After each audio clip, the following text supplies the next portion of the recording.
Battlefield 6 challenges are supposed to keep you engaged, but right now, they're kind of doing the opposite for the entire community. Let's talk about what's going wrong and what I think DICE could do to fix it. Now, when it comes to the challenges themselves, at first I thought it was a little bit overblown, but then when I actually took a look deeper at some of these challenges, I realized, it's gotta be some dev in the studio right now that's just walking around like...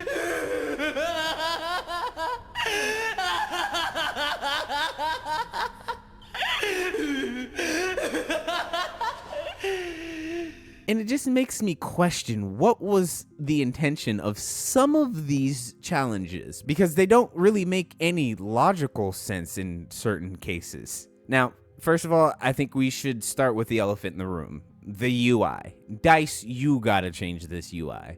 It's cumbersome, to say the least.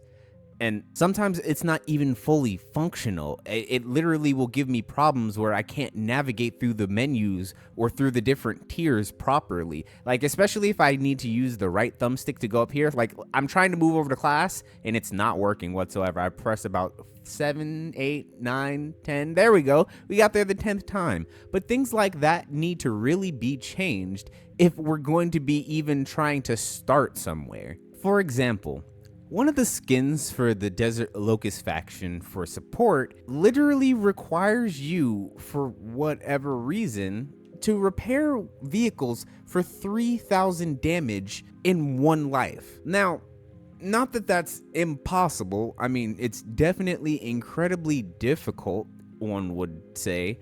But let's just establish this.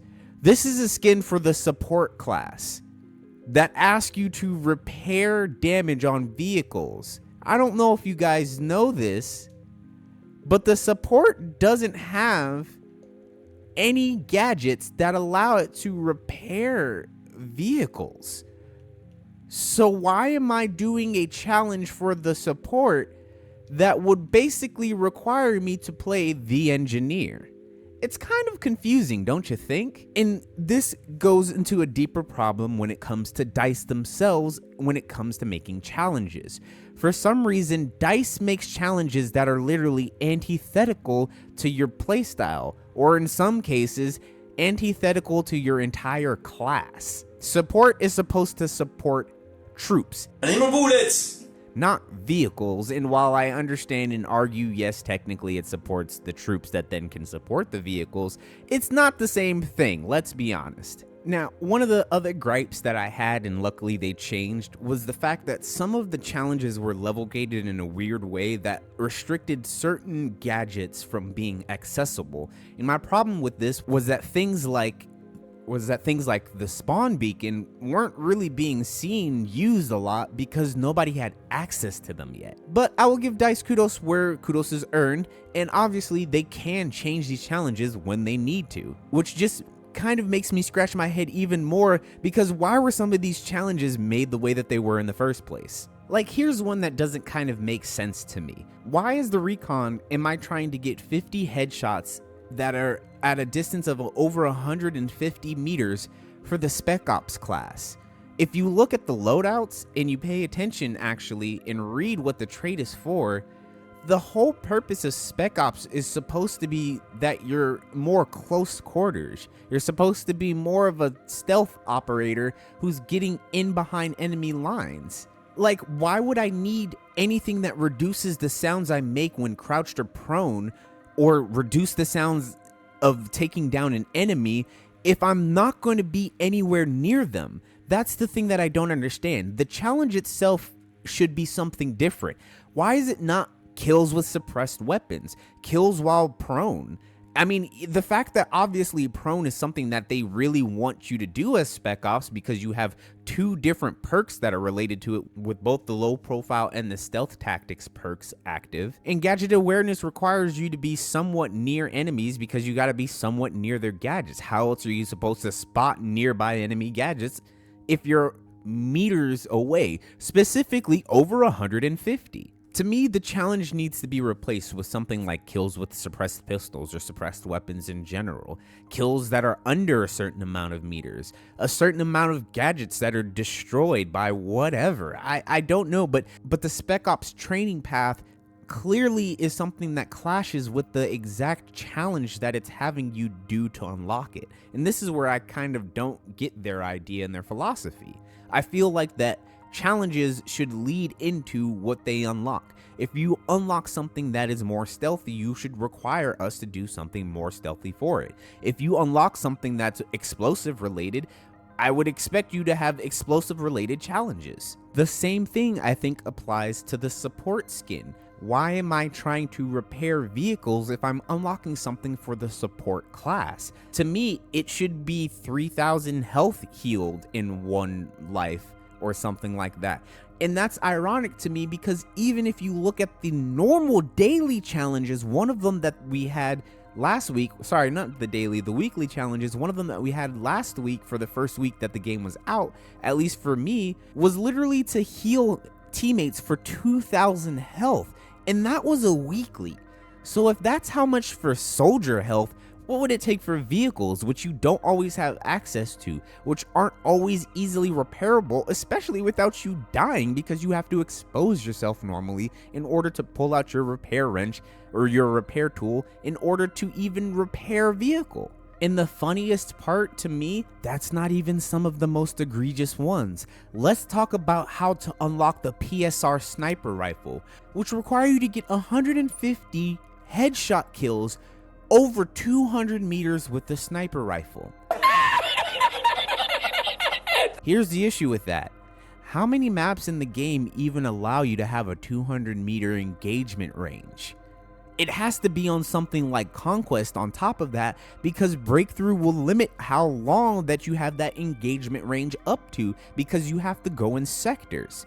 If you're playing on a certain side, you might get kind of screwed, and there are maybe a handful of 2, maybe 3 maps that I can think of where you can reliably go for kills at that distance, and that's on top of getting the headshot. Not to mention, if you're playing Conquest, you're most likely not going to be engaging with any kind of objectives if you're going for something like that. And this inherently is the problem with a lot of these challenges. You turn people into bad teammates. You turn them into people who aren't fulfilling their roles properly because they're off doing some challenge that is in no way reasonably able to be done in a normal sense of gameplay. And yes, I get it. These are challenges. At the end of the day, I am not asking for them to be incredibly easy, but some of these just don't make logical sense. Some of these don't make sense from a gameplay aspect. Like, let's be honest, whoever wants us to inflict over 10,000 damage of hip fire with LMGs, you're evil, and you know it. The suppress enemies with LMGs makes so much sense because that's what you want to do with that type of weapon. Why am I hip firing though? And for that much damage? Dice, please. And let's say even if you get into a situation where you can actually do what these challenges are asking for, then you have the problem of the challenges not even properly progressing. There are so many people who are talking about how their progress for any of this isn't saving and it's not updating, especially with things like vehicle repaired. So imagine if you legitimately repaired 3,000 points of damage to vehicles and the game doesn't even complete it for you because it's not progressing properly. I'd have to throw hands.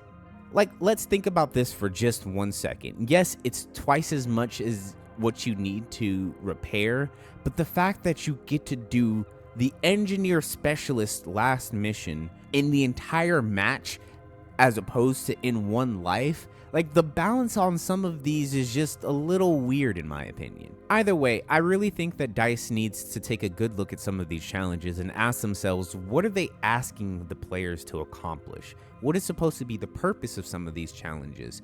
And are these challenges able to be completed in ways that are actually fulfilling and rewarding to players rather than them doing what they are doing now, which is making portal experiences where you can get this done in a matter of minutes. And that just trivializes the entire experience, and that's what I find is the funny part.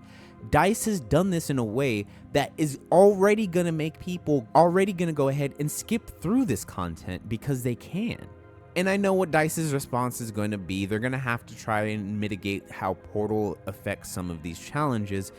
But to me, it's just going to be a bigger headache than what I think is the real solution, and that's to change the way that some of these challenges actually work and make them challenges that make sense. But I think anybody really who enjoys Battlefield in the community isn't asking for this stuff to necessarily be easier. They just kind of want it to make sense. They want it to once again also not have players turn into terrible teammates and do some of the most strange behavior that can also often cost people the match. DICE has already clearly shown that they do have some understanding that there needed to be an adjustment to the challenges just by simply changing how the level gating system works. So I have faith that they'll do the right thing and take a look at some of these challenges. The question is when. As they say, soon TM with DICE. But other than that, I appreciate anybody and everybody who came on through to the video. Please, in the comments, let us know what you think about the challenges, what challenges you think are overblown, which challenges you've already gotten through, and how you would fix some of these challenges that are just straight egregious in my opinion.